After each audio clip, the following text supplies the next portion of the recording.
आप थोड़े से स्वार्थी रहिएगा। कोई सामने दिख जाए साहस से और वीरता से भरा हुआ, तो बस उसकी प्रशंसा के गीत ही मत गाने लगिएगा और तालियां ही मत पीटते रह जाइएगा। ये भी पूछिएगा कि वो वीरता मुझ में कैसे आए। कुल जो पूरा श्लोक है आज, वो क्या बोल रहा है? जय नचिकेता दी।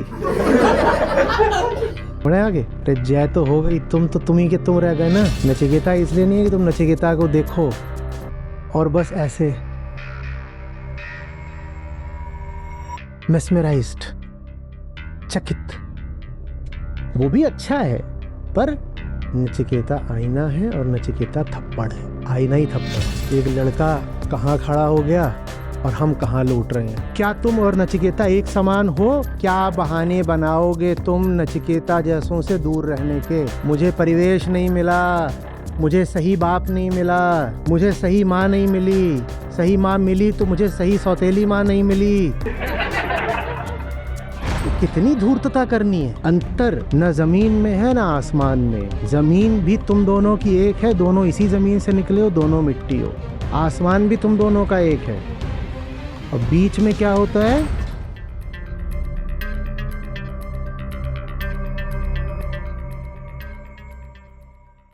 नचिकेता अधिकारी हैं, नचिकेता के लिए आनंद और परम धाम का द्वार खुल चुका है।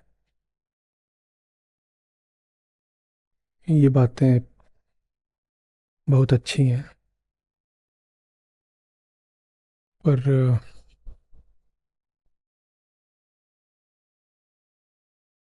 उपनिषद के पास आप नचिकेता की स्तुति के लिए नहीं आते।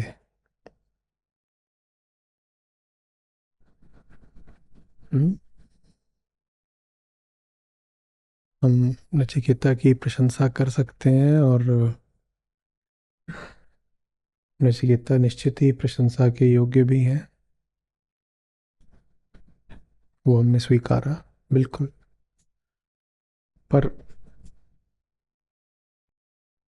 पर अध्यात्म इसलिए नहीं होता कि हमें किसी की भी ओर देखना है। दूसरे की ओर देखना जब कामना की दृष्टि से होता है तो वो नैतिक तल पर भी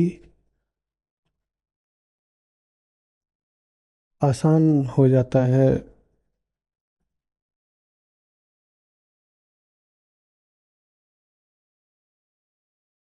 ठुकराना। कोई विषय है सामने और आप उसे कामना की नज़र से देख रहे हो,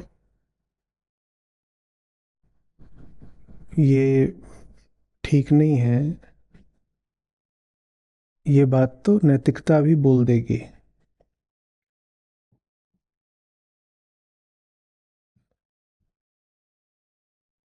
लेकिन कोई सामने है और आपका पूरा ध्यान उस विषय की प्रशंसा करने में लग गया है, और विषय उच्च हो सकता है, प्रशंसनीय हो सकता है नचिकेता की तरह, लेकिन है तो विषय। और आपका सारा ध्यान उस विषय की, जो अधिकारी विषय है, अच्छा ऊंचा विषय है, और सारा ध्यान आपने उस विषय की प्रशंसा में लगा दिया, तो नैतिकता इसको मान्य कर देगी। सामने आकर्षक विषय है और आप उसकी कामना में पड़ गए, तो इसको तो जो साधारण लोग धार्मिक नैतिकता होगी वो भी कई बार अमान्य करेगी, ठुकराएगी। लेकिन ऊंचा कोई विषय हो सामने और आप उसकी प्रशंसा करने लग जाओ, तो आम नैतिकता इसको स्वीकार करेगी, कहेगी ये तो अच्छी बात है ना, सामने जो है उसने ऊंचे काम करे हैं, वो तो है ही आपकी स्तुति का अधिकारी। यहाँ अंतर आ जाता है नैतिकता में और आत्मिकता में। आत्मिकता माने अध्यात्म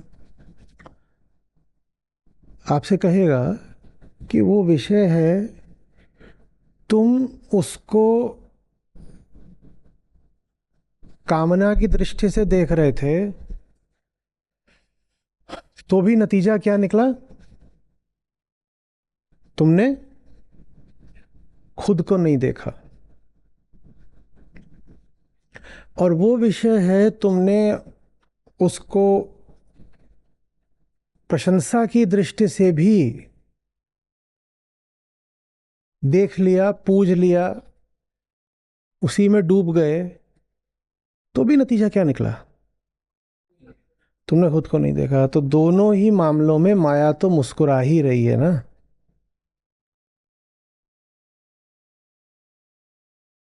तो ये जो दूसरा किस्सा है जिसमें आप किसी अधिकारी विषय का खूब अभिवादन करते हो, स्तुति करते हो, यशोगान करते हो, पूजते हो, ये नैतिकता में चल जाता है, लोक धर्म में चल जाता है। देखा वहां पर कितना तारीफें करी जाती हैं। जो कोई आपका पूज्य हो गया, कि आदर्श हो गया, कि महापुरुष हो गया, आप लगातार उसकी बस प्रशंसा ही प्रशंसा, प्रशंसा ही प्रशंसा करते रहते हो। और ये अपने आप में बात अच्छी है, मीठी बात है।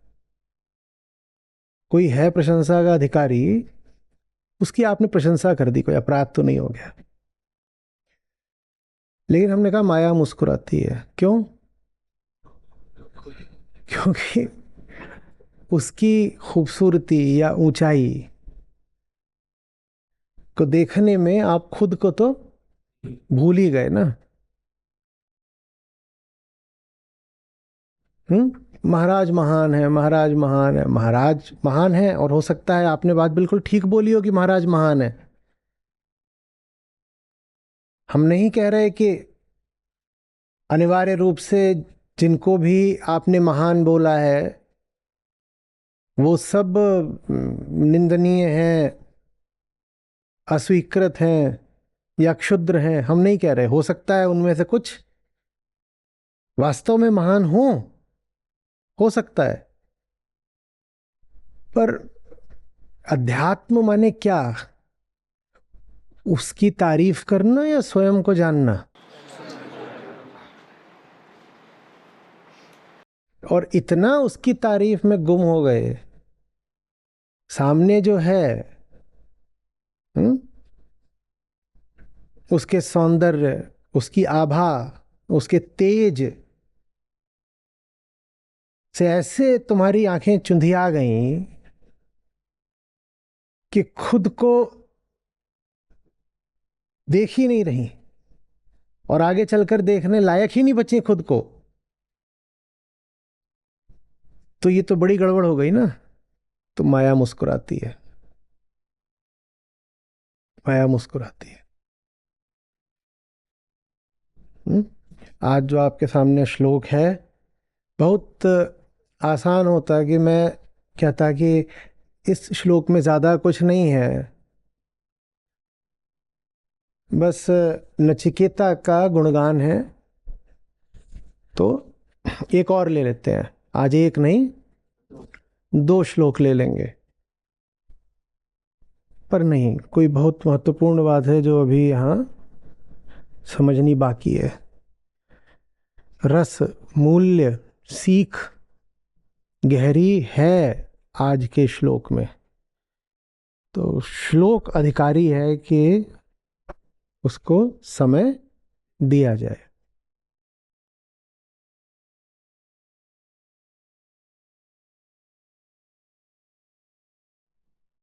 नचिकेता के बारे में बड़ी अच्छी ऊंची बातें लिखी हैं, और नचिकेता निश्चित रूप से सुपात्र हैं, उनके बारे में ये अच्छी ऊंची बातें कही जाए।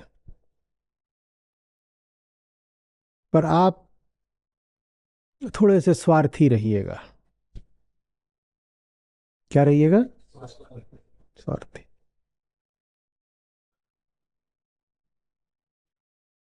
हम्म। अच्छा वाला स्वार्थी परमार्थ होता है।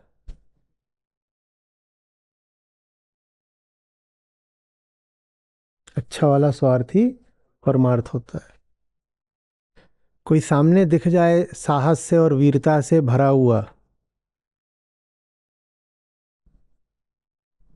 तो बस उसकी प्रशंसा के गीत ही मत गाने लगिएगा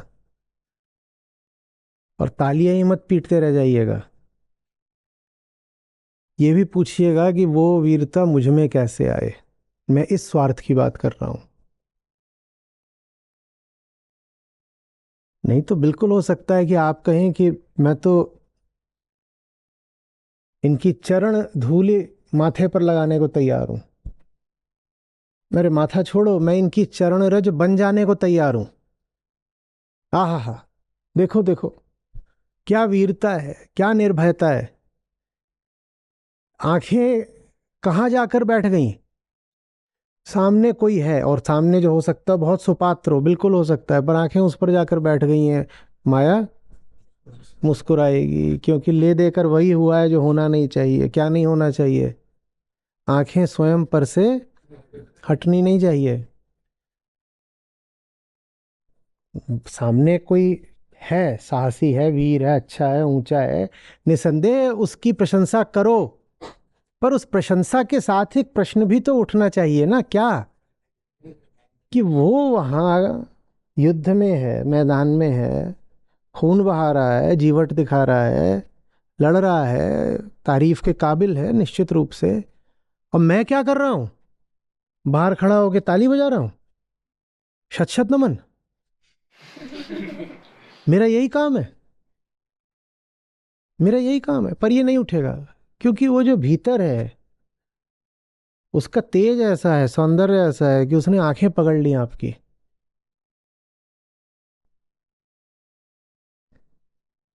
मंत्रमुग्ध होना जिसको कहते हैं,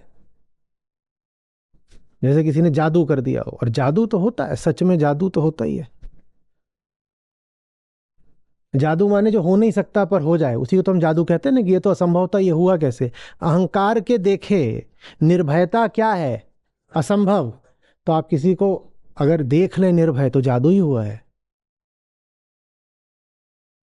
अहंकार के देखे प्रेम भी क्या है? असंभव। आपको दिख गया कोई प्रेमी, तो ये जादू ही हुआ है। और जादू जब होता है तो हम क्या हो जाते हैं? मंत्रमुग्ध,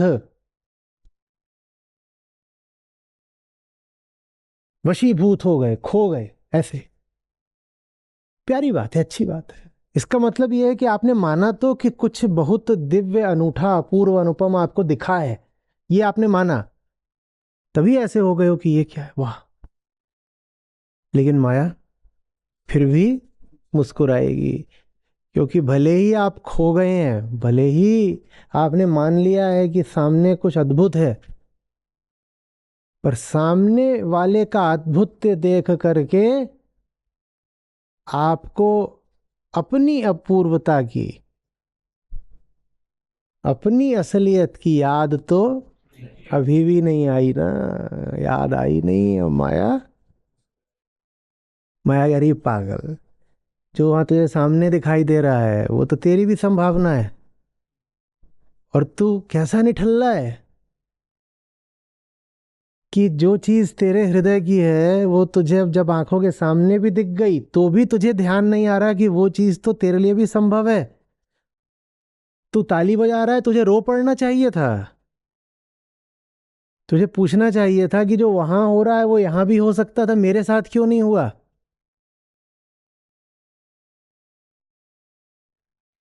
ताली बजाने में कमी नहीं है, ताली पर रुक जाने में कमी है। ताली निश्चित रूप से बचाओ। ये नहीं है कि सामने कुछ दिख गया बहुत अच्छा तो कह रहे हो अजी तुम में क्या है, हम किसी को नहीं मानते, हम सबके बाप हैं, हम कहीं ताली वाली नहीं बजाते। ये नहीं कहा जा रहा है। कहा जा रहा है कि अब जब सामने वाले की तुमने विशिष्टता, हाँ, उच्चता, अपूर्वता स्वीकार कर ही ली है, तो रुक क्यों रहे हो? आगे एक प्रश्न भी आना चाहिए ना। क्या प्रश्न? वो जो उधर है वो इधर कैसे हो, वो जो उधर है उससे ये कैसे वंचित रह गया। मैंने क्या ठान रखा है कि वो जो सामने दिख रहा है वो इधर नहीं घट रहा।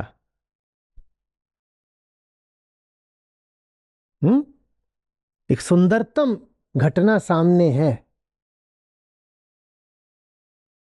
जैसे सत्य ही नाच रहा हो,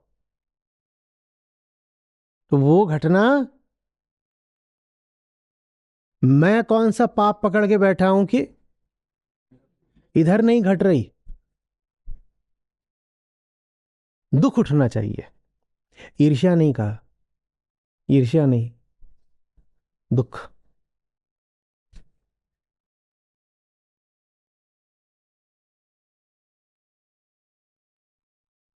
हम या तो प्रशंसक बन जाते हैं या निंदक बन जाते हैं, फॉलोअर नहीं तो डिट्रैक्टर।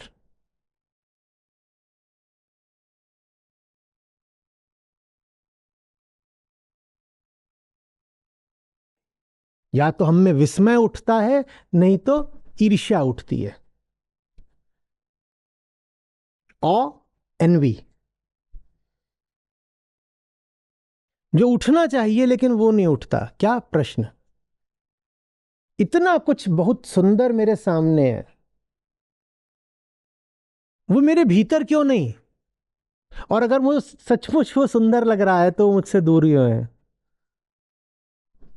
अरे कुछ बहुत अच्छा है तो उसको अपने घर नहीं लाना चाहोगे, बोलो।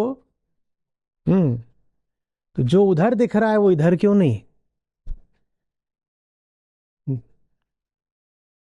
बात समझ में आ रही है। तो बहुत आसान होता कि ताली मार के फिर हाथ झाड़ के हम आगे बढ़ जाते कि हाँ भाई यहाँ पर ना नचिकेता की तारीफ वगैरह हुई, अब आगे बढ़ते हैं। जय नचिकेता, अब आगे बढ़ो। कुल जो पूरा श्लोक है आज वो क्या बोल रहा है, जय नचिकेता दी। आगे बढ़ते हैं, बढ़े आगे। अरे जय तो हो गई, तुम तो तुम ही के तुम रह गए ना। तुम यहाँ जय जय करने आए हो, और नचिकेता को तो तुम्हारी जय जय से कोई फर्क पड़ता भी नहीं। तुम वहां जय जय करो कि थू थू करो, आसमान को क्या फर्क पड़ता है। नीचे से तुम नारे लगाओ आसमान महान है, तो और ऊंचा तो नहीं हो जाएगा वो। और नीचे से तुम उस पर थूको तो रो तो नहीं पड़ेगा वो, उससे तो कोई फर्क भी नहीं पड़ता। नचिकेता है तो इसलिए है कि उनको देख करके तुम्हें तुम्हारी याद आ जाए। नचिकेता इसलिए नहीं है कि तुम नचिकेता को देखो और बस ऐसे मेस्मेराइज्ड, चकित। वो भी अच्छा है पर पर्याप्त नहीं है। सौंदर्य सामने आए, हम्म, और आपको हक्का बक्का ना कर जाए, ऐसा होने नहीं वाला। और ऐसा अगर हो रहा है तो फिर चेतना बड़ी जड़ हुई जा रही है।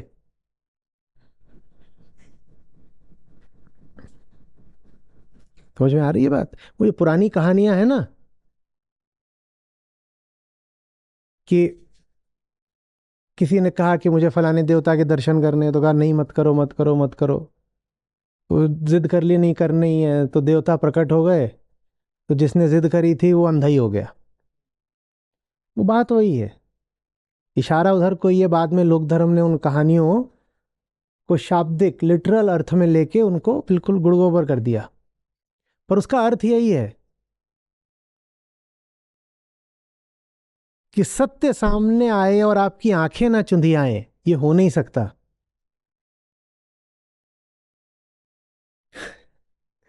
आपके कृष्ण बोल रहे हो, गीता सुना रहे हो, वो बोल रहे हैं और आप अवाक ना हो जाएं, आपकी बोलती ना बंद हो जाए, ऐसा होगा ही नहीं। जो छवि देखी पिया की मैं अपनी भूल गई। बहुत सच बच के गई थी कि मैं रिझा लूंगी, मैं तो ऐसी है बड़ी सुंदर होके आई हूं, ऐसा कर लूंगी। उल्टा ही पड़ गया। अपनी छवि बना के गई थी, अपनी छवि बना के जो मैं पी के पास गई। उधर मामला ऐसा है कि तुमको याद ही नहीं रहेगा तुम्हारा क्या हो गया।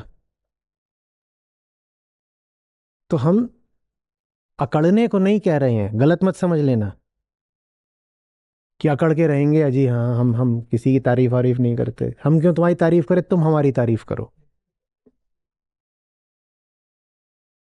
वो नहीं कहा जा रहा, तारीफ तो करनी पड़ेगी। जो छवि देखी पीयू की मैं अपनी भूल गई। होगा ही नहीं कि तुम खुद को ना भूल जाओ। एक से एक किस्से आते हैं कि मूर्खों जैसी हालत हो जाती है। हम्म? जब सच्चाई से पाला पड़ता है।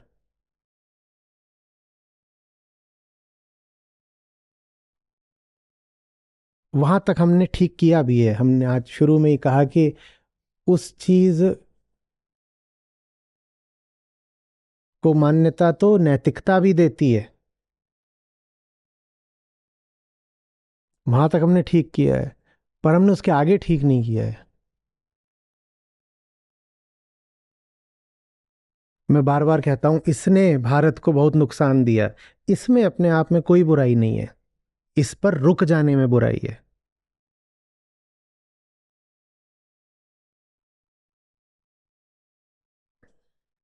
आपके आगे कोई आ रहा है जो है प्रणम्य। आपके आगे आ रहा है कोई जो अधिकारी है कि सर झुक जाए उसके आगे। कोई आपने अपराध नहीं कर दिया, अगर नमन कर लिया कोई अपराध नहीं, बहुत अच्छी बात है। भारत से गलती हो गई कि भारत यही करके बोले इतिश्री हो गई, हमारा इतना ही तो करना होता है कि ये नहीं करना होता। वो जो सामने है ना,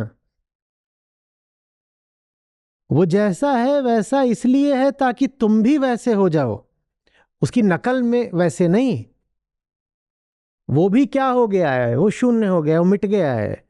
तुम भी वैसे ही हो जाओ, माने तुम भी मिट जाओ। उसके जैसे नहीं हो जाओ, उसके जैसे तो क्या हो गए, वो तो अब है ही नहीं, तो उसके जैसे क्या हो जाओगे। आ रही बात समझ में।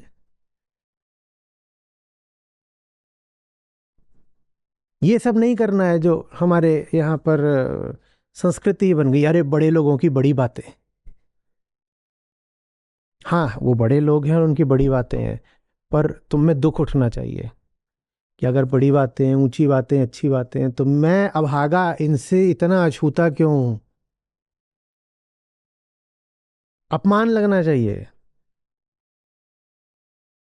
क्या उम्र है नचिकेता? हाँ, थप्पड़ जैसा है ना। घूम रहे हैं 25 के 45 के होके। हैं? और ये देखो लड़का, लड़का आज होता तो अभी स्कूल ड्रेस पहन के इधर उधर घूम रहा होता।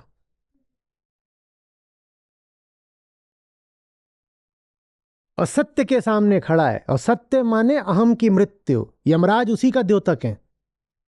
जिसको सत्य चाहिए उसे मृत्यु के सामने खड़ा होना पड़ेगा। यमराज कोई व्यक्ति थोड़े ही है जो किसी भैंसे पर घूम रहे हैं। ऐसा कोई व्यक्ति कहीं नहीं है, भूल जाओ। दीपोत्सव में दिख गया था, वो अलग है। ऐसा कोई व्यक्ति कहीं नहीं है जो मन में लेके घूम रहे हो कि यहां पर, और गदा और काला शुष्क भयावह चेहरा, लाल लाल रक्ते आंखें, और ऐसे ही डरावना भैंसा। ऐसा कोई कहीं नहीं है। यमराज बहुत ऊंचा संकेत है, किसी गहरे अस्तित्वगत सत्य की ओर इशारा है। क्या? मृत्यु माने क्या? नचिकेता यमराज के पास खड़ा हुआ। सत्य चाहिए तो अहम को अपनी मृत्यु के आलिंगन को तैयार होना तैयार ही नहीं होना पड़ेगा, स्वयं जाकर दस्तक देनी पड़ेगी। मृत्यु थोड़ी ही आई थी, नचिकेता गए थे ढूंढते ढांढते, और उसके बाद भी यमराज मिलने को तैयार नहीं, वो कहीं गए हुए हैं टूर पर। कोविड वगैरह कुछ आया होगा उस समय भी, तो वो लंबे दौरे पर निकले हुए हैं काम निपटाने। वो वहां 3 दिन तक खड़ा हुआ है, अरे लौट के आएंगे तब बात करेंगे। मतलब समझो। हम्म। तो नचिकेता तो अनुपम है ही, बहुत बढ़िया है, पर अपमान क्यों नहीं लग रहा? अपमान क्यों नहीं लग रहा? यहां कोई है जो अपने अहम को मौत दिलाने के लिए भी तत्पर है, हमारे अहम पर खरोच भी लग जाए तो हाय हाय उई उई, 5-7 दिन इधर उधर रोना, कल्पना, शिकायत करना, मुझे फलाने ने ऐसा बोल दिया।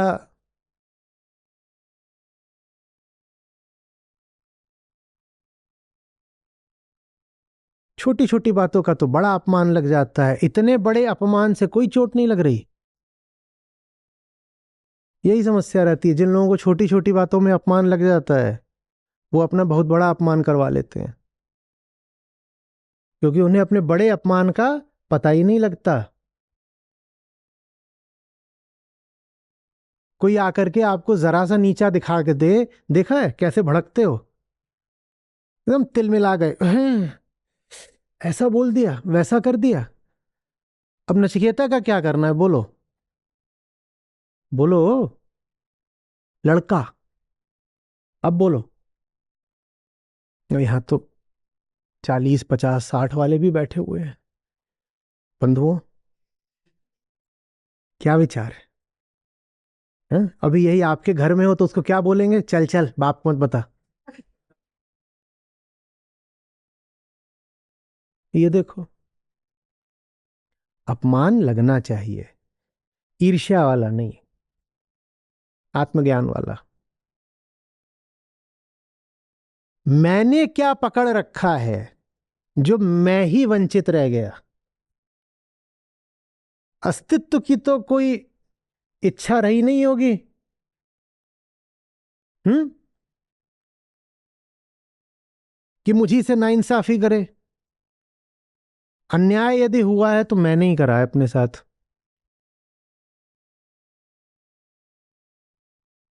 अस्तित्व तो तैयार था कि वो 12-14 साल, जाने 8 साल, पता नहीं कितने साल का है, उसका भी काम बन जाए।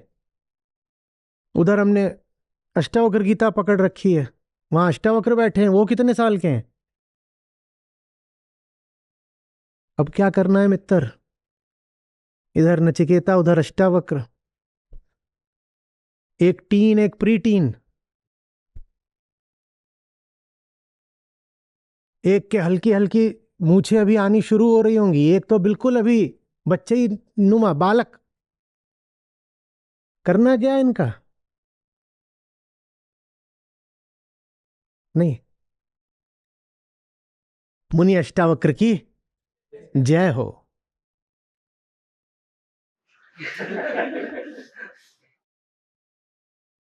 लौट जाओ, लौट जाओ, एकदम। लौटने में बुराई, पर लौटना अपर्याप्त है, और लौटना बहुत बड़ी साजिश हो सकती है कि मेरा इतना ही तो कर्तव्य था, कि ऊंचाई दिखी मैं लौट लौट गया। नहीं नहीं नहीं, ये शुरुआत हो सकती है, ये अंत नहीं हो सकता। ये शुरुआत हो सकती है। हतप्रभ रह गए, ठीक है, ये शुरुआत है, पर इतने पे रुकना नहीं है। इसके बाद बहुत कड़ा सवाल पूछना पड़ता है अपने आप से, और वो सवाल ही चीज है जिसके लिए कोई नचिकेता आता है तुम्हारे सामने। आईना बन जाए वो, ताकि तुम सवाल कर पाओ कि तू ऐसा है तो मैं ऐसा क्यों हूं? हम लेकिन पहुंचे हुए लोग हैं, हमने कहा तू ऐसा इसलिए है क्योंकि जब तू गर्भ में था तो तेरी मां को भगवान ने आशीर्वाद दिया था कि एक विशेष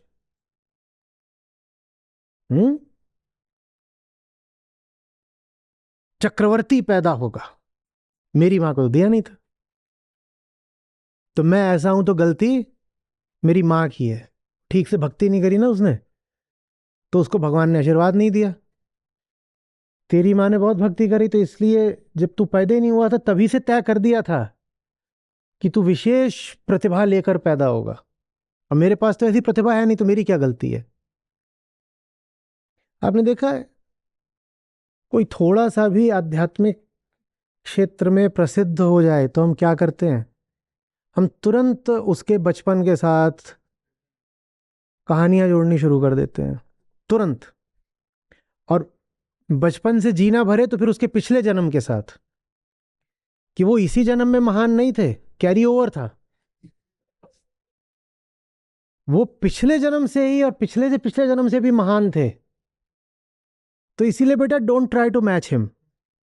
अपनी औकात में रहो, तुम नीचे क्यों ऊपर गए। ये सब माया है, ये हमारे खिलाफ साजिश है, ताकि हमें अपमान न अनुभव हो, ताकि हम अपने आप को दिलासा दे पाए कि वो तो है ही खास, वो तो पैदा ही खास हुआ था, उसको भगवान का आशीर्वाद था, उसके पिछले जन्म के पुण्य थे।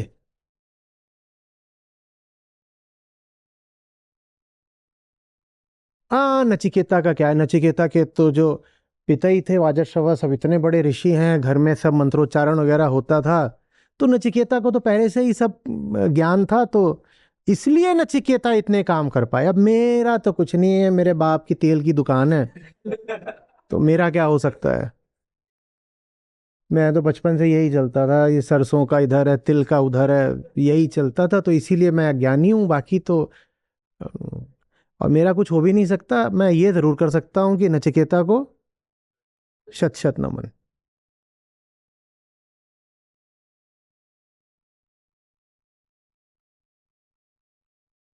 या कि अकस्मात एक दैवीय घटना घटी, वे पैदा तो साधारण व्यक्ति की तरह साधारण स्थितियों में हुए थे, लेकिन एक दिन एक विशेष पर्वत की चोटी पर चढ़ते समय उन पर दैवीय अनुकंपा हो गई।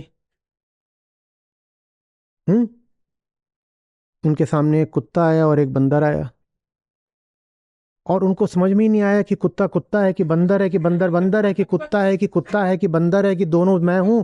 और फिर अचानक उन्होंने देखा कुत्ता और बंदर दोनों उठ करके उनके भीतर समा गए, और उन्होंने देखा कुत्ता भौंक रहा है, पर उस भौंकने में उन्हें अपनी आवाज सुनाई दी।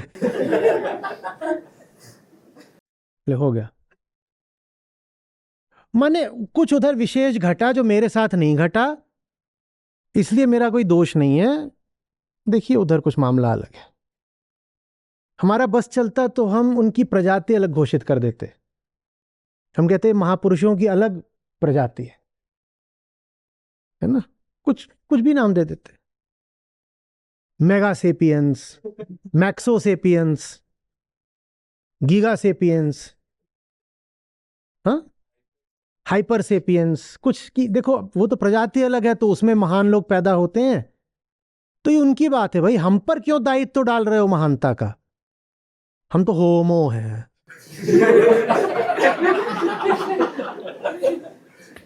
वो मेगा हैं, वो मैक्सा हैं, हम तो कुछ नहीं, हम तो ऐसे ही हैं। हमारे डोंट एक्सपेक्ट टू मच।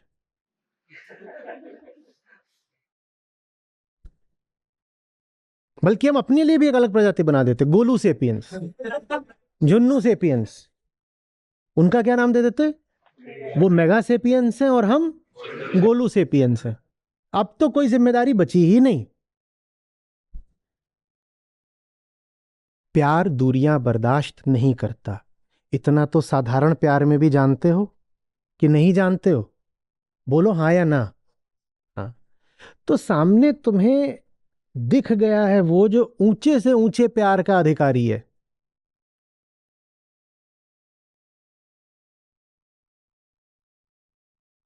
तो उसके तल से अपने तल पर तुमने इतनी दूरी क्यों बना रखी है, अगर प्यार दूरियां नहीं बर्दाश्त करता तो।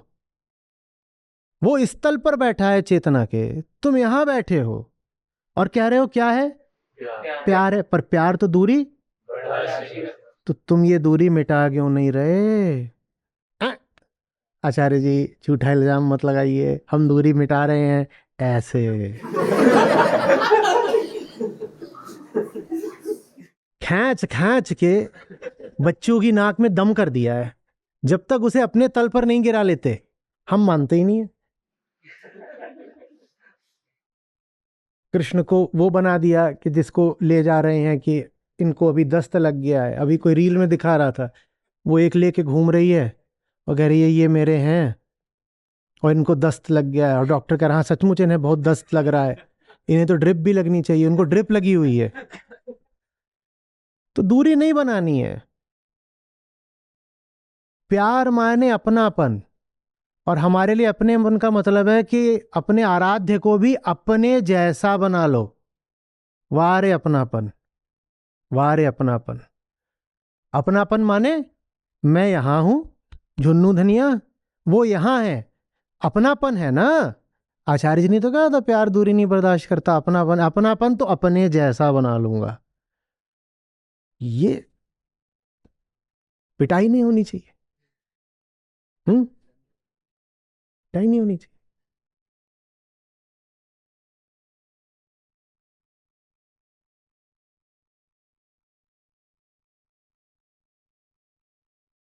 समझ में आ रही है बात?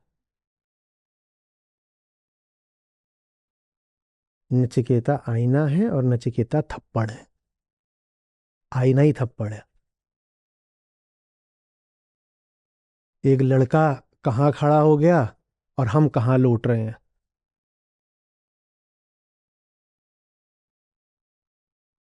और आप कह सकते हैं कि नचिकेता कोई ऐतिहासिक व्यक्तित्व है क्या? कोई प्रमाण भी है कि नचिकेता जैसे कोई हुआ था? चलो हुआ था, कोई नहीं था उसका नचिकेता नाम, और बहुत नाम थे।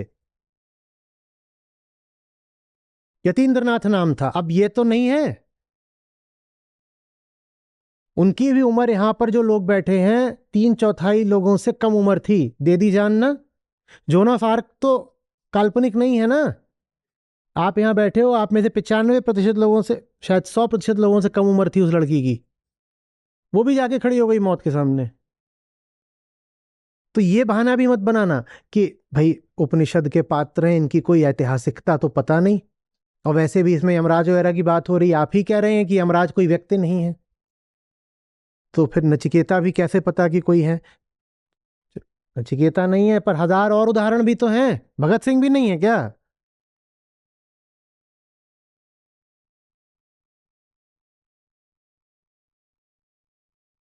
भैया इनको भी कहोगे काल्पनिक है? नाम भूल रहा हूं। सुनीति, सुनिधि, तो हम्म, नहीं नहीं, वो तो प्रीति लता वादेदार थी, वो भी है। अ, दो लड़कियां थी,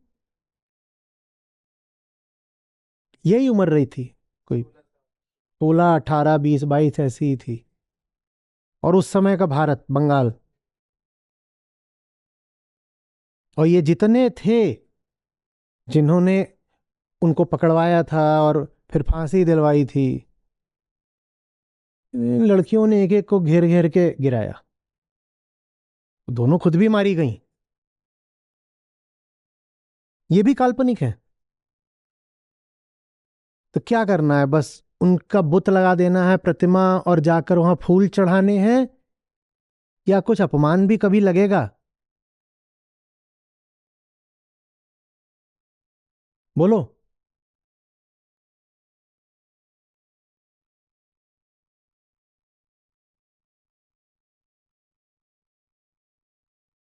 हम्म।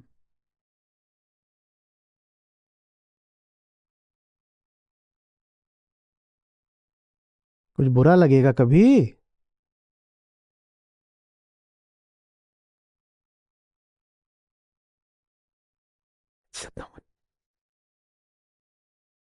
और मुझे अच्छे से पता है, ये बोल रहा हूं तो बहुत इसमें से बस इतनी सीख लेंगे कि शत शत नमन नहीं करना है। शत शत नमन नहीं करोगे तो शुरुआत भी नहीं होगी फिर। वो पहला कदम है। समस्या ये नहीं है कि तुम पहला कदम लेते हो, समस्या ये है कि तुम पहले कदम को ही आखिरी बना लेते हो। सर झुकाना कोई छोटी बात नहीं होती है। सर झुकाने का मतलब है कि अब जहां सर झुका दिया वहां झुका दिया, झुकाया ही नहीं है, दे दिया है, गिरा दिया है।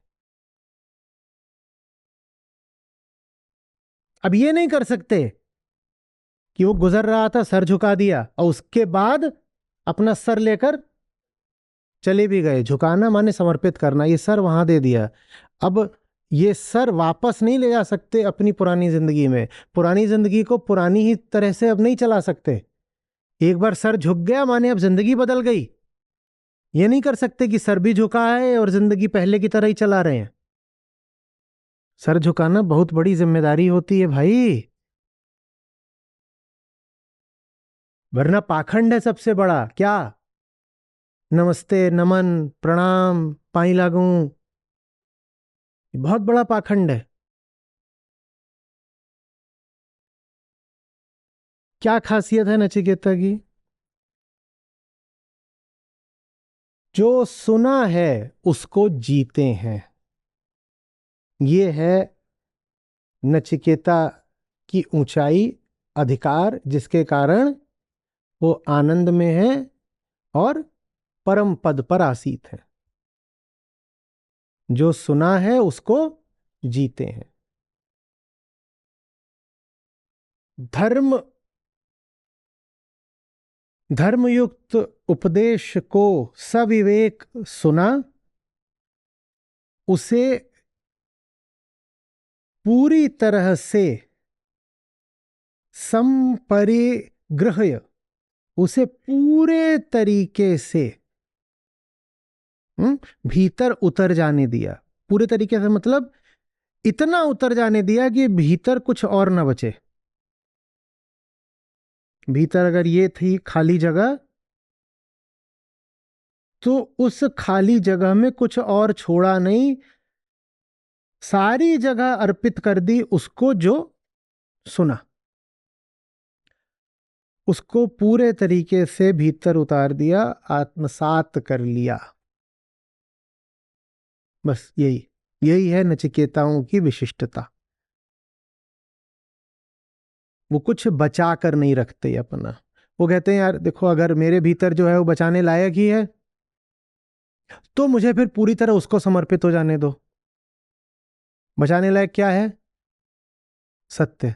अगर सत्य है ही मेरे पास तो मैं उसी को समर्पित हो जाता हूं। फिर मुझे कुछ नहीं सुनना इधर उधर। एक बात करूंगा क्या, कि मैं समझता हूं, मैं जानता हूं। पर यदि उधर से जो आ रहा है उसमें सच्चाई है, ऊंचाई है, तो मैं ये नहीं करूंगा कि अपने भीतर जो छोटी सी चीज पकड़ी हुई है वो भी बचाऊं और जो बाहर से आ रहा है उसको उसमें मिला दूं। कि इसमें क्या पड़ा हुआ था पहले से? जल्दी बोलो। है, मिट्टी का तेल। क्या? और उसमें ऊपर से मिला दी बढ़िया वाली चाय और कहा देखा, सत्रों में जो कहा गया हमने सब ग्रहण कर लिया।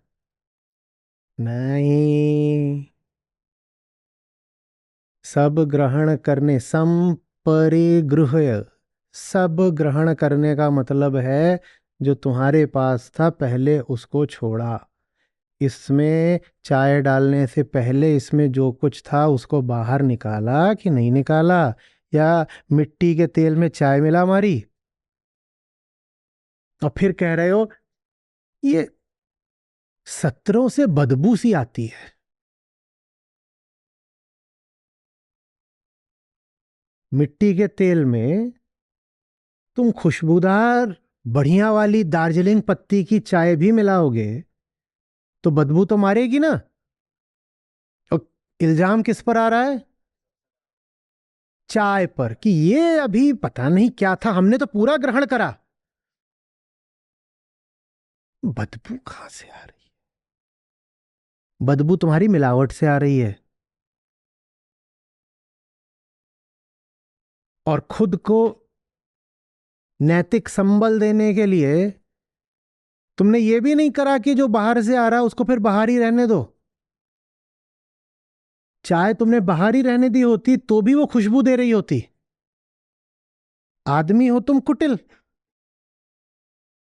तो तुमने ये भी नहीं करा कि बाहर की चीज को बाहर ही छोड़ दें, कह दें जय सिया राम, हम नहीं हाथ लगाएंगे, हमारे पास तो हमारा मिट्टी का तेल है। तुमने बाहर वाली चीज ले भी ली, अवलोकन लिख भी डाला, कहा मैंने ये ले लिया है, और लेके उसको क्या किया, अपने मिट्टी के तेल से मिला दिया उसको। कह रहे हो आग सी लग रही है, कैसी चाय है? वो चाय में नहीं आग लग रही, तुम्हारा मिट्टी का तेल पहले नीचे बैठा हुआ था, अब तुमने उसमें मिला दी चाय, तो वो आके तैर गया ऊपर, और अब लग रही है उसमें आग, तो तुम कह रहे हो ये चाय में आग लग रही है। इनके सत्रों से आग लग जाती है जिंदगी में? सत्रों से नहीं आग लग रही है, जिस चीज से आग लग रही है वो है जो तुम लेके बैठे हो, छोड़ने को नहीं तैयार हो। नचिकेता की खासियत है मौत। मौत माने त्यागना। सत्य ग्रहण करना मुश्किल नहीं है, असत्य त्यागना मुश्किल है। सत्य ग्रहण करना मुश्किल तो छोड़ो, आसान भी नहीं है, क्योंकि सत्य ग्रहण करना ही नहीं पड़ता, तो वो आसान से भी ज्यादा आसान है। एक है कि अरे सच बड़ी कठिन चीज है, नहीं कठिन नहीं है। हाँ सच सरल है, आसान है। वो सरल आसान भी नहीं है, वो आसान से ज्यादा आसान है, क्योंकि उसको तो ग्रहण भी नहीं करना। बताओ क्यों? स्वभाव है। तकलीफ सच ग्रहण करने में नहीं आती है। अगर जी आपकी बातें ना बड़ी पेचीदा होती हैं, हमें समझ में नहीं आती, मेरी बात बहुत सरल होती है। मुझ पर तो इल्जाम भी यही लगता है कि कठिन से कठिन बातों को अति सरल बना दिया। क्यों सब जनता तक पहुंचाए दे रहे हो? जो जटिल और क्लिष्ट श्लोक थे, जो आज तक विद्वानों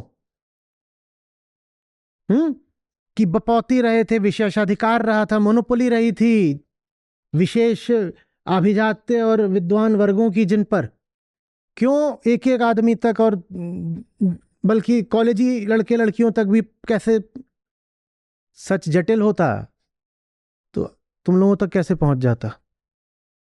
इनका मुंह देखो।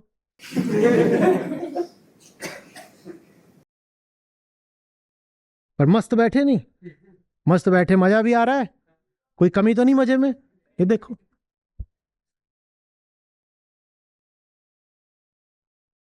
सत्य की जटिलता लग रही है यहां, लग रही है, कोई समस्या नहीं। पहले इतने में बैठते थे, जगह कम करनी पड़ी तो कुर्सियां आधी करी कि ऐसे नीचे जगह निकल आए तो लोग घुसेंगे, वो भी जगह कम पड़ गई, तो पहाड़ी को पहाड़ पे भेजना पड़ा।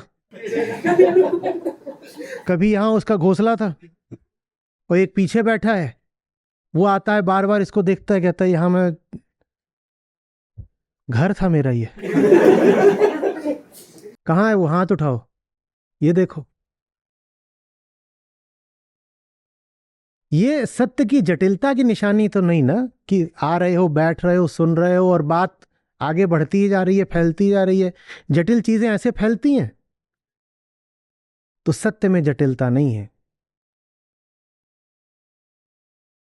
सारी समस्या है कि मिट्टी के तेल के साथ दिल लगा लिया है, और बार बार हैरत व्यक्त कर रहे हैं कि ये आग क्यों लग रही है, धुआं क्यों उठ रहा है। हम्म जाके केरो डार्लिंग से पूछो ना।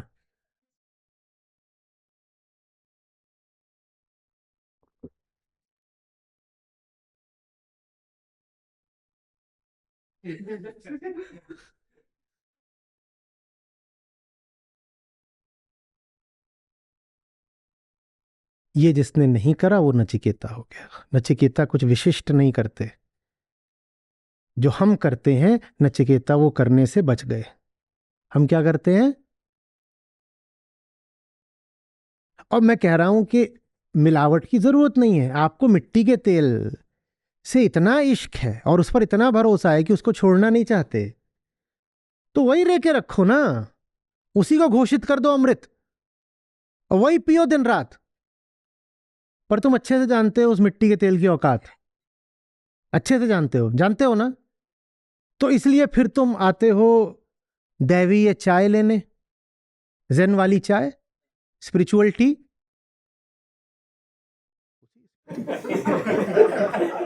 और क्या होती है स्पिरिचुअलिटी? तुम्हें क्या लग रहा है ये? और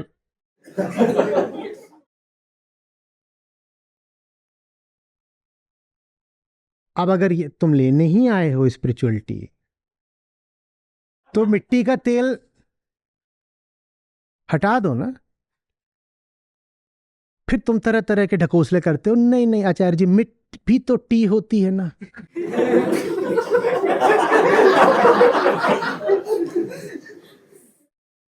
आप बस अपनी ही टी को क्यों सही मानते हो? मिट्टी भी तो,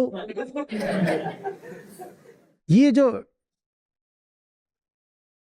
आपका तरीका है ना, माई वे और द हाईवे, आप और कुछ मानते ही नहीं, हर चीज को बोल देते हो लोकटी। ये क्या तरीका है? आपकी वाली स्पिरिचुअलिटी और हमारी वाली लोकटी, ऐसे थोड़ी चलेगा। तो हम देखिए गंभीर किस्म के संतुलित संसारी हैं, हम दोनों को साथ लेके चलते हैं, अपनी मिट्टी और आपकी स्पिरिचुअलिटी, और दोनों को मिला देते हैं और फिर कहते हैं आचार्य जी बहुत गंधा रहे हैं।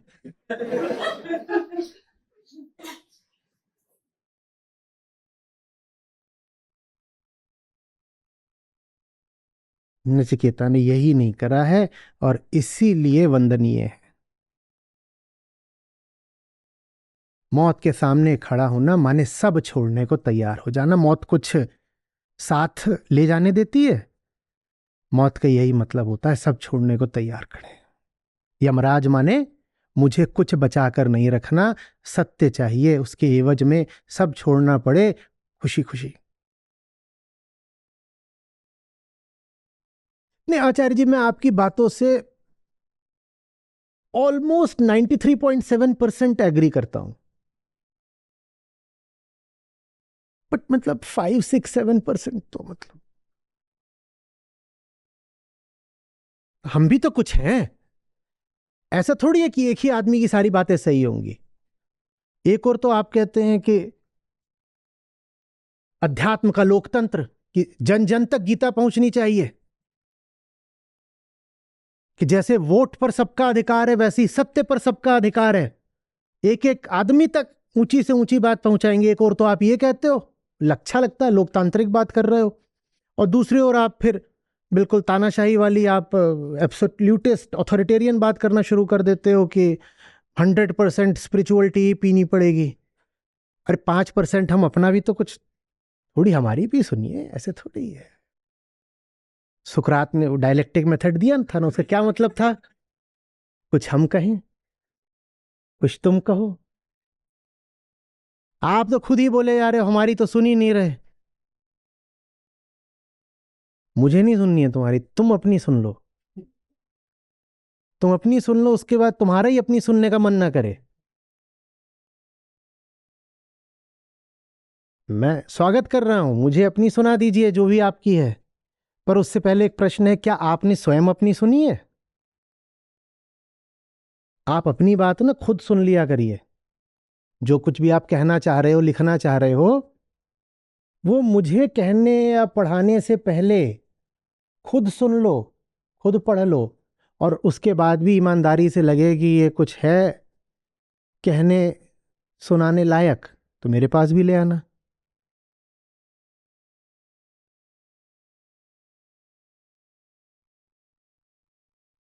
पूरी जो आत्मिक प्रक्रिया है उसमें खुद ही खुद को देखकर खुद ही ठुकराना पड़ता है, मैं होता कौन हूं। सचमुच है लोकतंत्र। कोई किसी की जिंदगी में और दिल में घुस करके कुछ नहीं निकाल सकता। सब अपने अपने राजा रानी खुद हैं। लोकतंत्र तो सचमुच है, वास्तव में है। कोई आपका हक नहीं छीन सकता, लेकिन हम उस हक का सबसे बेजा इस्तेमाल करते हैं। हम क्या कर रहे हैं अपने हक का? नहीं, मुझे तो अपनी 5%। और फिर जब वो गंधाए और उसमें आग लगे तो दोष किसको देना है? ये पता नहीं कौन सी चाय है, कहां से ले आए ये। हम्म। इनफिडेलिटी।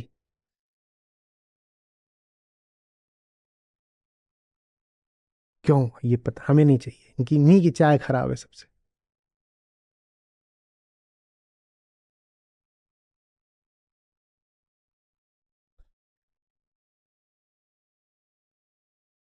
कुछ आ रही है बात समझ में? सत्य कोई सिद्धांत नहीं है, सत्य कोई सीख नहीं है। सत्य समझ लो बस प्रेरणा है एक। मैं अलग अलग तरीके से बोलता हूं। अब जितने तरीके के शब्द ध्यान में आते हैं सबका इस्तेमाल कर लेता हूं। कभी कहता हूं सत्य प्रकाश है, कभी कहता हूं सत्य दर्पण है, कभी कहता हूं सत्य शून्य है। आज आपसे कह रहा हूं सत्य प्रेरणा है। सत्य प्रेरणा है कि भीतर जो कचरा रखा हुआ है हटा दो ना। वो प्रेरणा कभी बुद्ध की शक्ल में आती है, कभी नचिकेता की शक्ल में आती है, कभी कृष्ण की, कभी कबीर की। प्रेरणा है सत्य, प्रेरणा है, जबरदस्ती नहीं है। तो लोकतंत्र तो है, और यही हमारी बदकिस्मती है कि लोकतंत्र है। क्योंकि सामने स्वयं कृष्ण भी खड़े हो जाएं तो भी अनिवार्य नहीं है कि हम सुधर जाएं। आखिरी अधिकार तो हमारा अपना ही है। कृष्ण भी बस गीता सुना सकते हैं, कोई चमत्कार नहीं कर सकते हैं। मैं जहां से देखता हूं,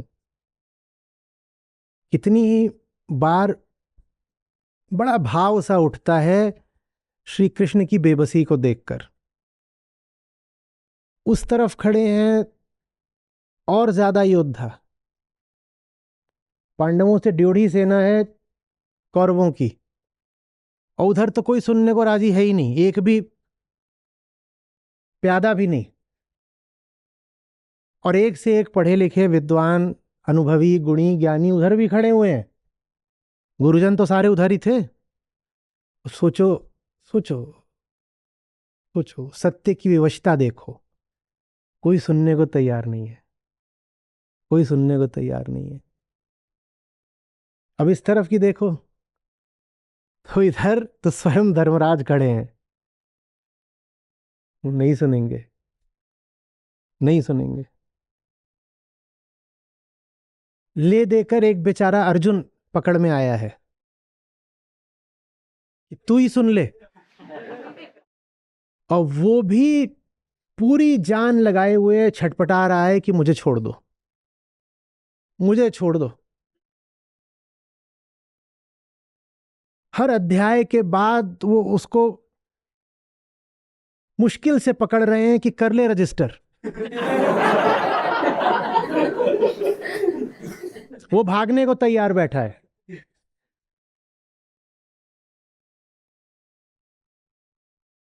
18वें अध्याय पर भी हो सकता है इसलिए रुक गए हो क्योंकि उसके बाद वो ऐप ही डिलीट कर दी। न रहेगा बांस, न बजेगी बांसुरी। तुम सत्य की बेबसी देख रहे हो, कोई नहीं सुनना चाहता। हम बड़े अभागे लोग हैं, हमें बहुत गलत अधिकार मिल गया है कि सामने सच भी हो तो भी तुम्हें अधिकार है झूठ को अपने बचाकर रखने का। स्वयं श्री कृष्ण भी बोल रहे हो तो भी तुम उनसे नाहक वाद विवाद कर सकते हो। वाद विवाद ही नहीं, आक्षेप लगा सकते हो। आप मुझे बहका रहे हैं, भड़का रहे हैं, ये सब गीता है भाई, है वहां मौजूद है सब। दो दो तरह की बात क्यों कर रहे हैं, एक बात बताओ।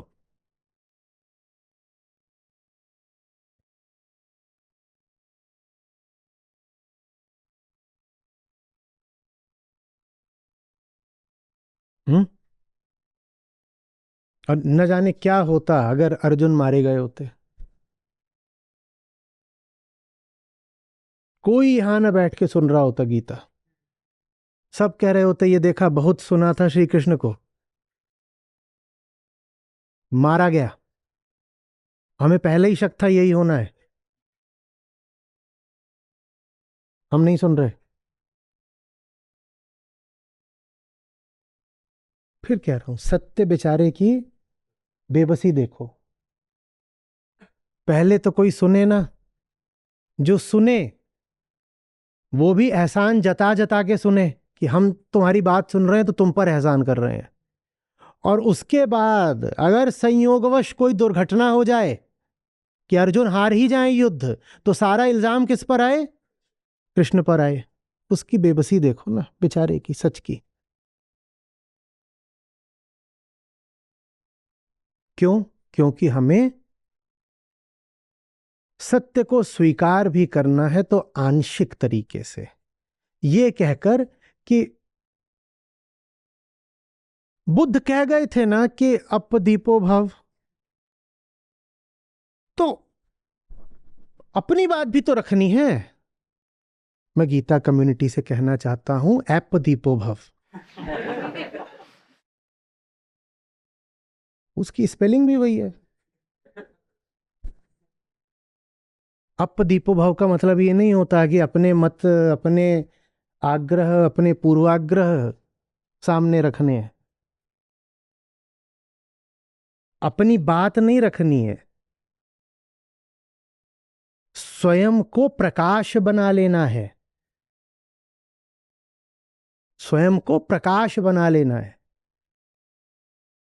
ठीक वैसे जैसे आंखों में प्रकाश होता है, मेरी रोशनी, मेरा मत नहीं, मेरा ओपिनियन नहीं, मेरी पसंद नापसंद नहीं, मेरी रोशनी।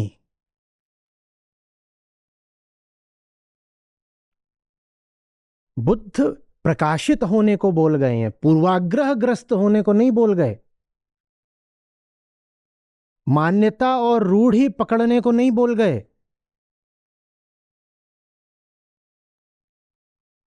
प्रकाश माने जानना। बुद्ध कह रहे हैं जानो, स्वयं जानो। वो ये नहीं कह गए हैं कि सत्य के सामने भी अड़ जाओ और कह दो नहीं।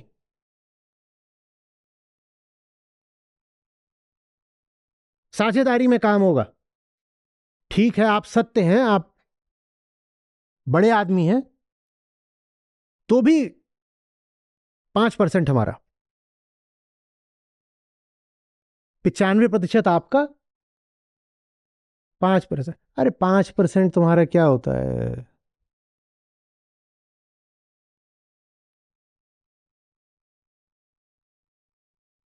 छोटी से छोटी बूंद भी जहर की काफी होगी इसको खराब करने को। खराब करने को ही नहीं, जानलेवा बना देने को।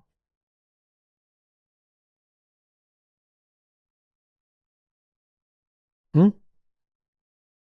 और जहर की एकदम छोटी बूंद हो तो वो निष्प्रभावी हो जाती है, क्योंकि वो दिखेगी नहीं तो चाटोगे भी नहीं।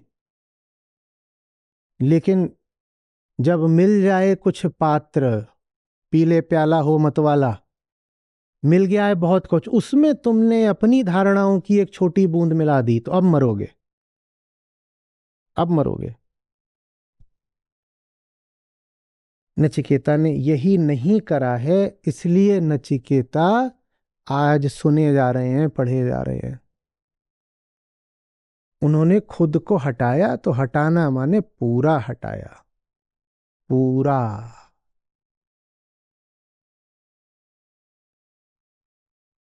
समझौता नहीं करा है, साझेदारी नहीं करी है, मिश्रण नहीं करा है, समर्पण करा है।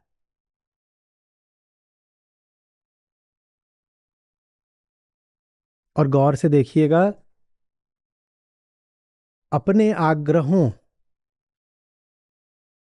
में से भी आप ज्यादातर को छोड़ने को तैयार हो जाते हो। उनमें भी जो हिस्सा आप पकड़ कर रखना चाहते हो वो वही है जो सबसे टॉक्सिक है।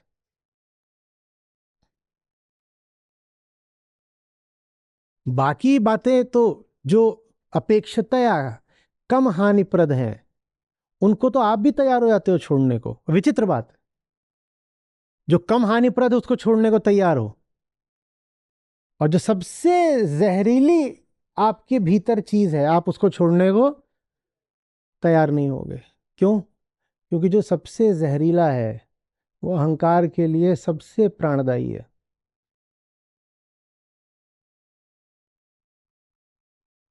आप आते हो ना, आचार्य जी आप जब से मेरी जिंदगी में आए मैंने दूध छोड़ दिया। मैं कहा इसका मतलब दूध से तुम्हें कोई खास मतलब था नहीं। आचार्य जी आप आए उसके बाद से और क्या क्या बताते हो, बताओ क्या क्या छोड़ दिया। हाँ, टूथपेस्ट छोड़ दिया। क्या? हाँ,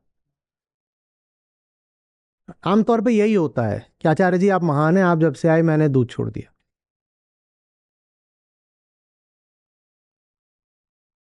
जो जो तुम बताते हो कि छोड़ दिया, मुझे पता चलता जाता है ये सब वो था जो वैसे भी तुम्हारी जिंदगी में बहुत कीमत नहीं रखता था। तुम बता रहे होते हो क्या क्या छोड़ दिया, और मैं सुन रहा होता हूं क्या क्या नहीं छोड़ा। जो अहंकार के लिए असली प्राण है उसको तो वो नहीं छोड़ेगा। हाँ, ऊपरी दिखावा करने के लिए, नैतिक तौर पर सम्माननीय हो जाने के लिए वो कुछ सतही बाहरी मूल्यहीन चीजें आसानी से छोड़ देगा और कहेगा अच्छा नमन देखिए आप आए हैं उसके बाद से मैंने अपनी पुरानी फटी चप्पल छोड़ दी।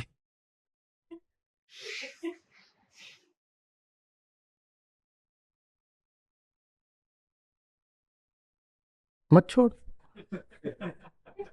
कान पे टांग के घूम।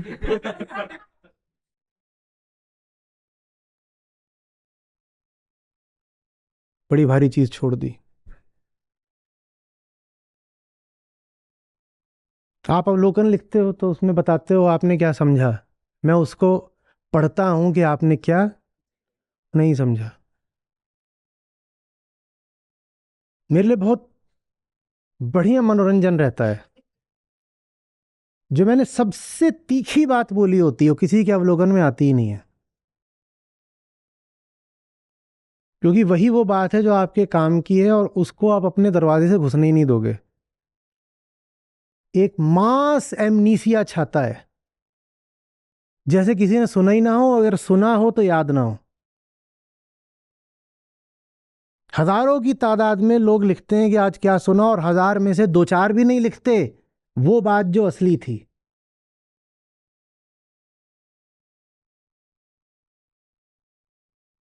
जैसे कि ठीक उसी बिंदु पर रिकॉर्डिंग रुक गई हो या जूम इंटरप्ट हो गया हो, जैसे वो बात मैंने कही नहीं ना आपने सुनी। ये माया बहुत ताकतवर है, वो आपको असली चीज ना देखने देगी ना सुनने देगी, और अगर आपने सुन भी ली धोखे से तो याद नहीं रखने देगी। और जितनी बातें कम महत्व की होंगी, जितनी कम महत्व की माने कम खतरनाक होंगी, जितनी बातें कम खतरनाक होंगी उनको आप बड़ी शालीनता से और नियमता से, अनुशासन से आ करके बिंदुबद्ध लिख दोगे। ये भी सुना, ये भी सुना, ये भी सुना, ये भी सुना, ये भी सुना। जो बस काम का था वो नहीं सुना।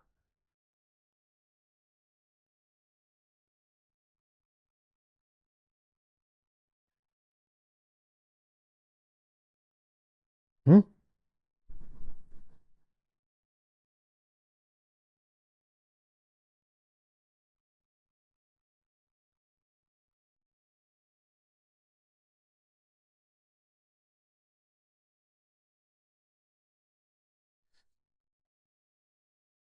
मेरे पास जितना था मैंने सब दे दिया, सब दे दिया।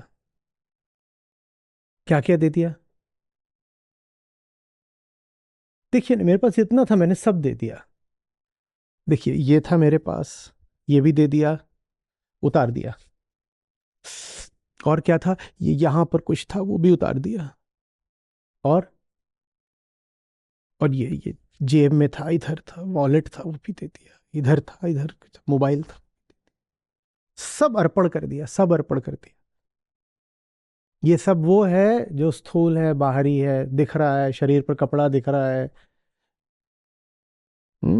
जेब में फोन दिख रहा है, पाँव में चप्पल दिख रही है, आंख पर चश्मा दिख रहा है, ये सब वहां रखा है, बोल रहे हो, ये सब छोड़ दिया, सब त्याग दिया। तुम्हारे पास जो है ये उसका कितना प्रतिशत है? 1% भी नहीं है। ये सब कुल मिला करके, उदाहरण दे रहा हूं, यमराज लूटने आए थे, यमराज आए थे, बोल रहे थे बताओ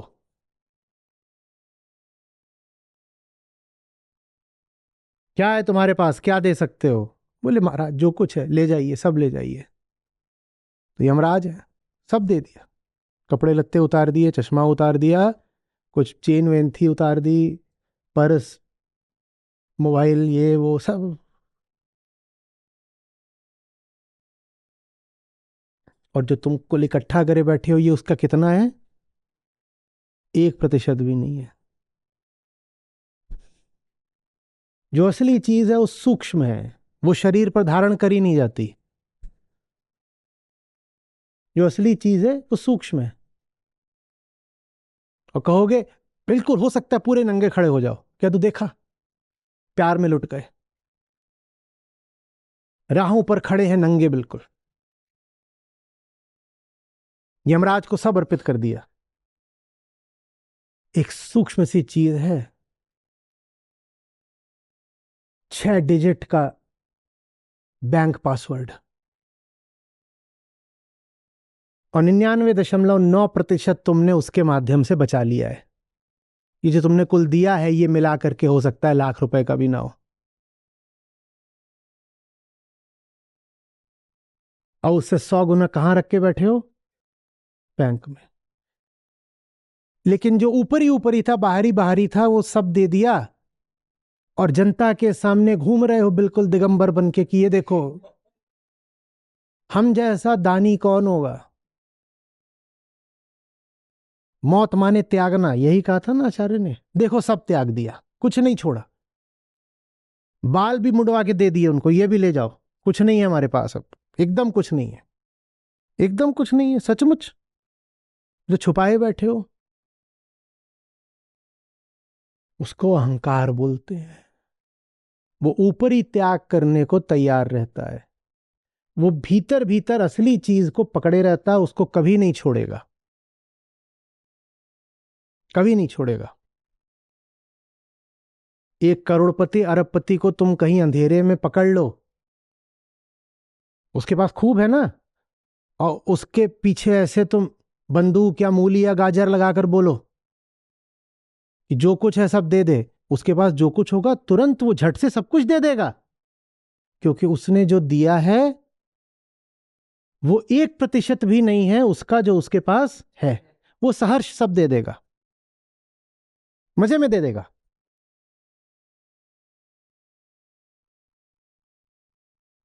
हम वैसे ही हैं।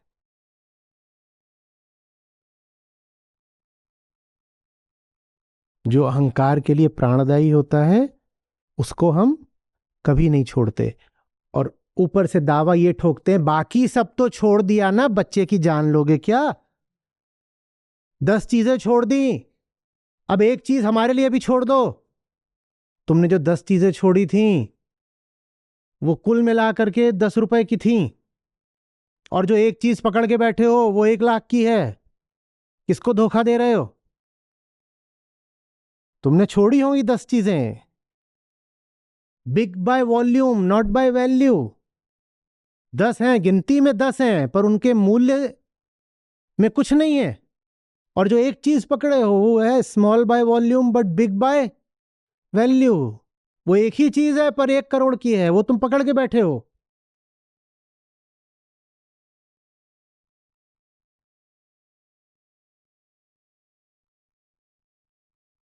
और कहने को मिल गया कि 10 चीजें छोड़ दी, 10 चीजें।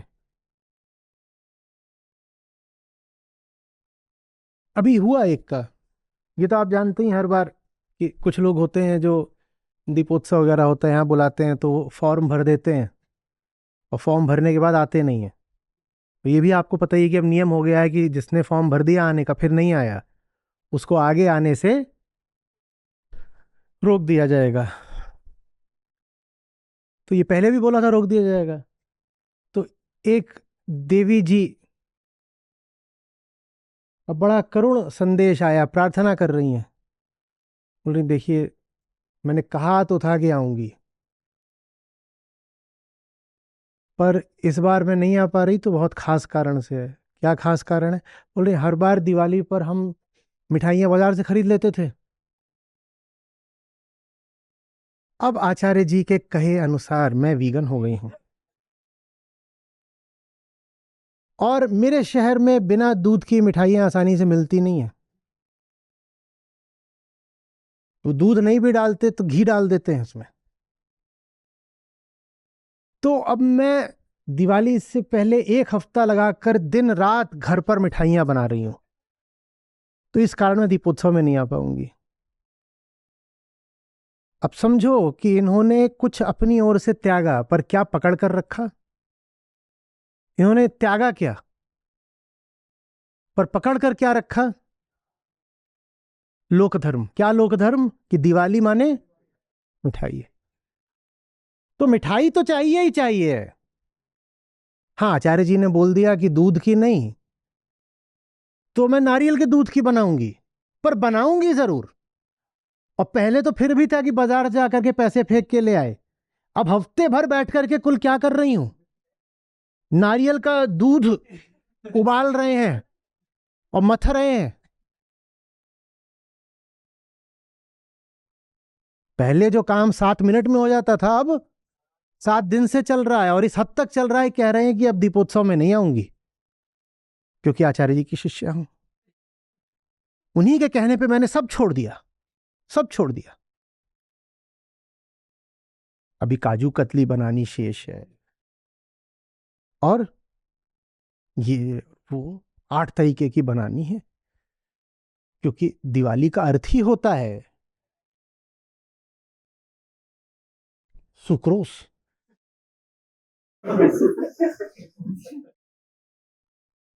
और अच्छा भी लग रहा है।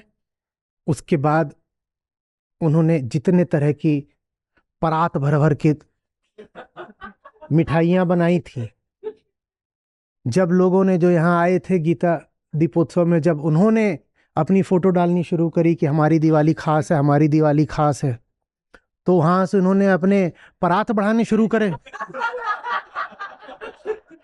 हाँ जी, तुम्हारी क्या खास है, हमारी देखो। ये पहली दिवाली है जब बाजार से मिठाई नहीं मंगाई। किसी पशु पर, जैसा आचार्य जी कहते हैं बार बार हर चौथी लाइन में, जैसा आचार्य जी कहते हैं, परात भर भर के बनाई है। ये देखो, ये देखो।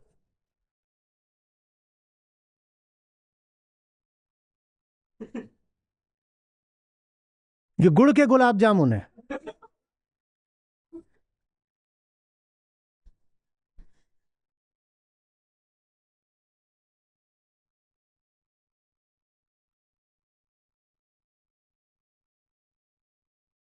नैतिक श्रेष्ठता भी पूरी है कि तुम वहां गए थे तो तुमने ऐसा क्या कर लिया, हमने देखो हमने क्या करके दिखाया है।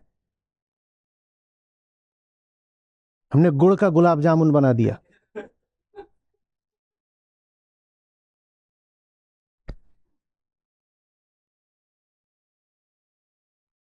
तुम क्या छोड़ रहे हो?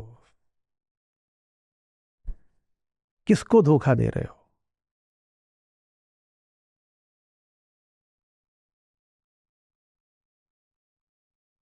एक आप लोग अवलोकन ये कर लिया करिए कि जब कहें ना कि ये बात आचार्य जी की है, उसके नीचे अनिवार्य बना लीजिए ये लिखना कि इसमें आपने मिलावट कितनी करी है। जहां कहीं आप लिखते हो कि ऐसा कहा आचार्य जी ने, उसके नीचे ये भी लिख दिया करो कि उसमें आपने खुद कितने प्रतिशत की मिलावट करी। वो अनिवार्य होना चाहिए, क्योंकि ध्यान देने की बात वो नहीं है जो मैंने कही, ध्यान देने की बात वो है जो आपने कही। आत्मज्ञान का मतलब स्वयं को देखना होता है ना। तो वो जो 5% आपने मिलावट करी है ना, वो असली चीज है, उसको पकड़िए।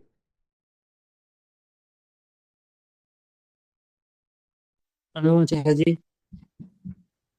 मेरी आवाज आ रही है? बोलिए। जय जी प्रणाम। मेरा सवाल है कि पिछले ही सत्र में आपने पत्ते का उदाहरण देके समझाया था कि हम कोई मतलब उड़ते संयोग मात्र हैं, लाइक जैसे कि अस्तित्वगत तल पे हम सब समान हैं, और व्यक्तिगत तल पे संयोग मात्र है जो मतलब कोई विशिष्ट नहीं है। और आज आप बता रहे हैं कि I am not the body, and the moment I say that I am the body, and the moment I see that I am no more the body. देखा ये भाई ने क्या करा? मैंने पूरी बात क्या बोली थी? I am the body and you are the body, तो मुझ में तुम में कोई भेद नहीं है, यही बोला था। ये बोला था ना, I am the body you are the body. तो बॉडी के तल पर मुझ में और तुम में कोई भेद नहीं है। भेद देखना भी मत, बॉडी और बॉडी तो छोड़ो, बॉडी और मटेरियल में भी कोई भेद नहीं है, भेद देखना भी मत। ठीक है ना, समदर्शिता। और उसके आगे मैंने क्या बोला था? When I see that I am not the body, I am no more the body. वो ये भाई पूरा खा गया। और कितने ऐसे थे, मैं तो कितना क्यूट हूं, मैं तो खा गया। और फिर कहना कि ये आचार्य हर सेशन में अपनी बात को कॉन्ट्रडिक्ट करता है। कभी तो बोलता है कि सब एक बराबर हैं, और कभी बोलता है कि नहीं, नचिकेता जैसे जो होते हैं वो खास होते हैं। देखा, अपनी बात काट दी। एक सत्र में क्या बोला था? सब एक बराबर है। और आज क्या बोला? नचिकेता जैसे खास होते हैं। हर सेशन में अपनी बात काटता रहता है।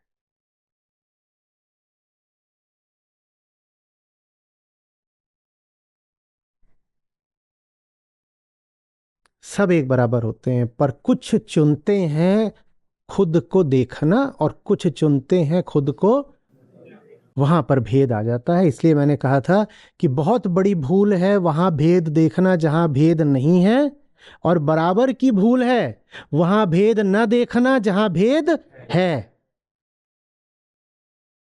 आधी बात याद रखी, क्योंकि उसमें सांत्वना थी, मज्जे थे कि तुम्हें तो सब एक बराबर है। माने मैं और विवेकानंद एक बराबर है ना? ठीक है, अब ठीक है, बढ़िया, मैं ही विवेकानंद हूं। बढ़िया, मजे आ गए। अब आज के सत्र ने उस मजे को थोड़ी चोट दे दी, तो ये विरोध करने आए हैं कि पिछले सत्र में तो मजे लगा दिए थे और कहा था कि सब एक बराबर है, तो आज नचिकेता को ऊपर क्यों बैठा दिया? आज भी यही कहते हैं ना कि क्या नाम बेटा तुम्हारा? नाम बता दो। रविंद्र। हाँ, रविंद्र रविंद्र। आज भी यही बोलते। हम्म कि रविंद्र और नचिकेता एक बराबर है। पिछली बार तुम बहुत मौज में गए थे, अभी 2 ही 4 दिन पहले, कि रविंद्र और नचिकेता एक बराबर है, यही समदर्शिता है। और आज आके कह दिया नहीं, वो थप्पड़ की तरह होते हैं, वो छोटा सा लड़का इतना आगे निकल गया, तुम्हें बुरा लगना चाहिए। आज उसको आगे निकाल दिया। उस दिन बोल रहे थे सब एक बराबर है। तो आज ये विरोध प्रदर्शन हो रहा है, ये डिसेंट है। और चूंकि अभी कम्युनिटी के भीतर है, तो इसीलिए आके शालीनता से मुझसे पूछ लिया। बाहर होते तो क्या करते? एक्सपोज्ड। दिल ऐसा किसी ने मेरा तोड़ा, 4 दिन का नचिकेता।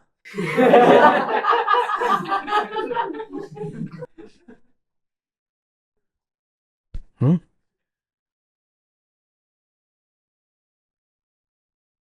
सब साफ हो गया। दीपोत्सव में दीप जले थे,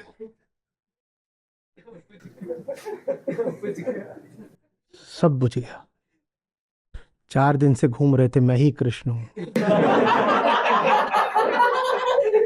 मैं ही नचिकेता हूं, मैं सब कुछ हूं, अहम ब्रह्मास्मि। और आज सब यहाँ पे धराशायी। सुनो अच्छे से।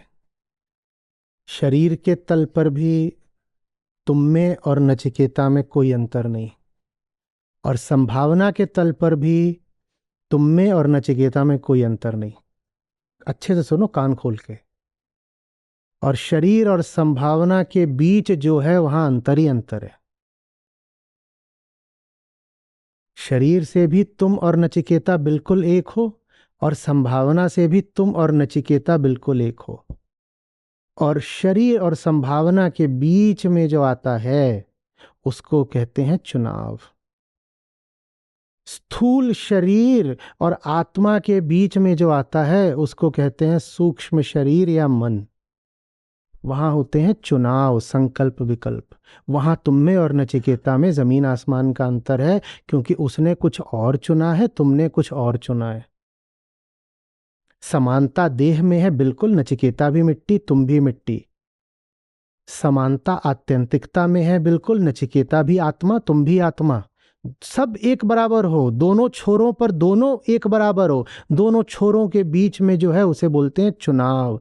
वहां तुम दोनों बिल्कुल अलग अलग हो, क्योंकि तुम वो चुन ही नहीं रहे जो नचिकेता ने चुना। अंतर न जमीन में है ना आसमान में। जमीन भी तुम दोनों की एक है, दोनों इसी जमीन से निकले हो, दोनों मिट्टी हो। आसमान भी तुम दोनों का एक है। और बीच में क्या होता है? चुनाव। वो एक नहीं है। अध्यात्म न जमीन बदलने को होता ना आसमान बदलने को होता, ये बदले ही नहीं जा सकते। अध्यात्म तुम्हारे चुनाव बदलने के लिए होता है, क्योंकि तुम्हारे सारे दुखों का कारण तुम्हारा चुनाव मात्र है।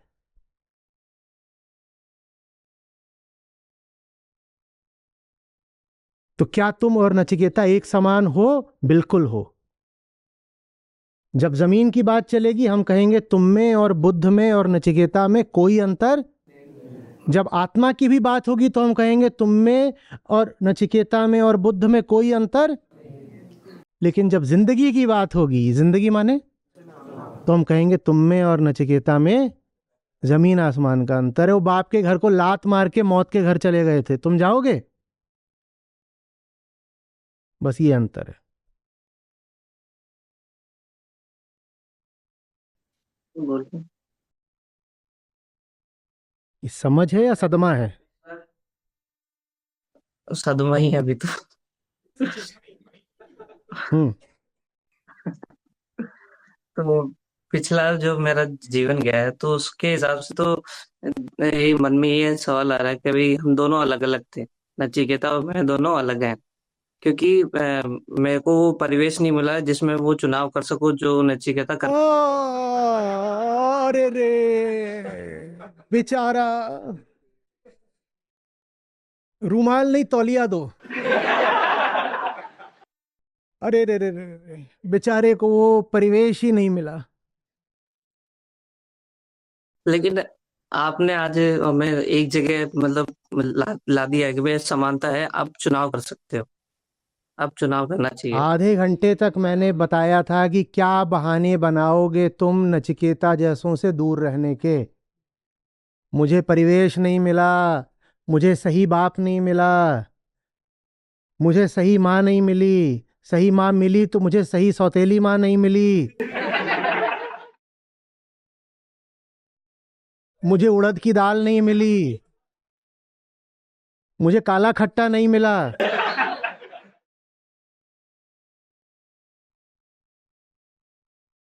मुझे बाबा जी का आशीर्वाद नहीं मिला। कितनी धूर्तता करनी है?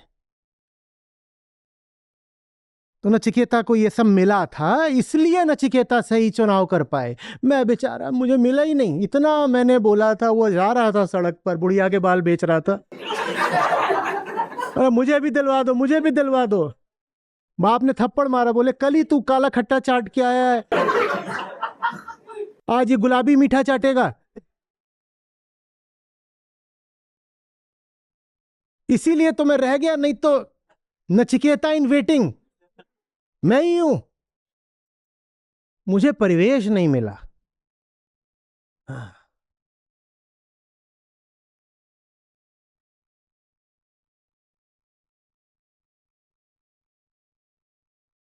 चेतना चुनाव करती है, और वो चुनाव या तो माहौल से संस्कारित होकर करे जा सकते हैं, या फिर आजादी में करे जा सकते हैं। तो चुनाव भी आजादी में करना है या नहीं, ये भी एक चुनाव है। हाँ बिल्कुल, परिवेश सबके अलग अलग होते हैं, पर परिवेशों की धारा में बह जाना है या अडिग खड़े रह जाना है धारा के मध्य, ये भी एक चुनाव है। मत बहाने बनाओ, मत और चीजों को दोष दो। श्री कृष्ण महान थे, इसीलिए उनसे पहले उनके जितने भाई बहन सब पैदा हुए थे, तो उनको सबको मार दिया गया था। तो इसलिए सारा जो प्यार और लाड़ था वो उनको मिला। इसलिए मेरा बड़ा भाई राक्षस और बहनें हैं दो बड़ी भूतनी, इन्हीं के कारण मैं रह गया। नहीं तो मतलब गीता से बेहतर गीता मैं लेकर आता।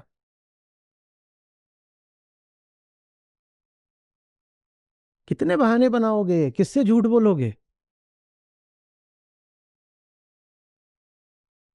कारणों पे कारण, और हर कारण कारण नहीं है, बहाना है।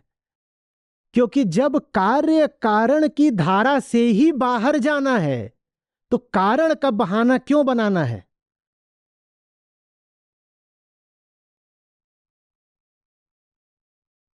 All reasons are justifications.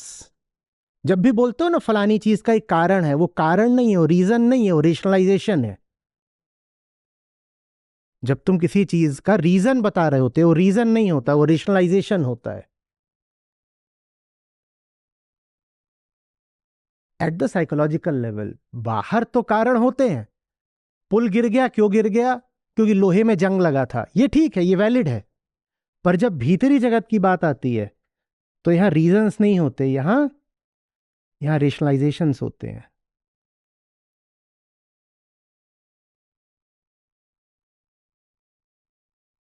Because तुमने कोई हरकत करी है, पदार्थ में कुछ हरकत हुई है, वहां पर तुम बिकॉज लगा लेना।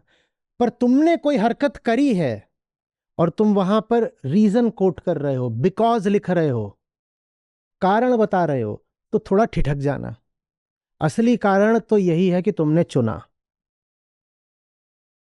बाकी सब तो बहाना है। असली कारण को ढकने की लाचार सी कोशिश है।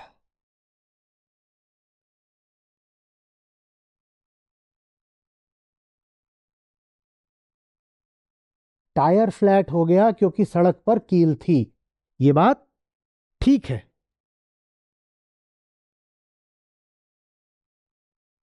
हम्म। पर तुमने जो बगल की सीट पर बैठा था उसको थप्पड़ मार दिया क्योंकि टायर फ्लैट हो गया। ये तुम कारण नहीं बता रहे हो, ये तुम जस्टिफाई कर रहे हो। तुम वैध बनाने का बहुत दयनीय सा प्रयास कर रहे हो।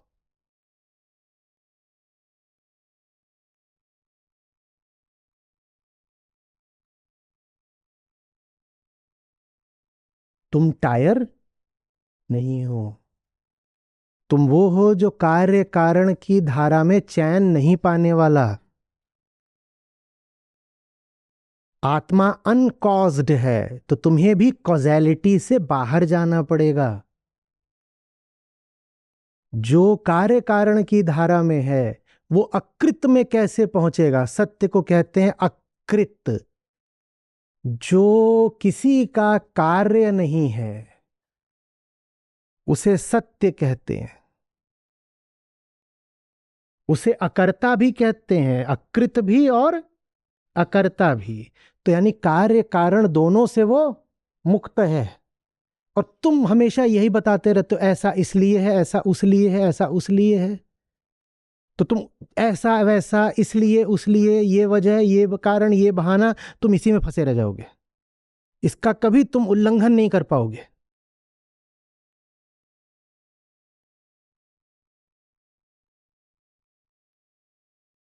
हम्म।